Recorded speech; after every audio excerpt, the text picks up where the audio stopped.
Hey, this is MKW Pros 124, and I have another new domino trick. It is called the long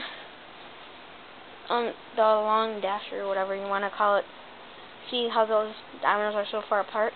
And there's a domino right here. So I'll push this over. That domino will hit the sliding domino over, which will come hit that domino over. So like hit it like this, like you can hit yourself.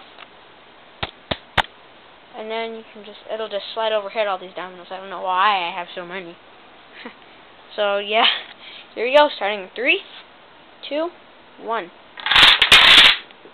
And that perfectly worked. And I'm not going to show you how to build it because you probably know how, because it's very simple. And you can use this trick, so yeah, thanks for watching. Come subscribe and watch out for my other domino tricks. Thank you again. Goodbye.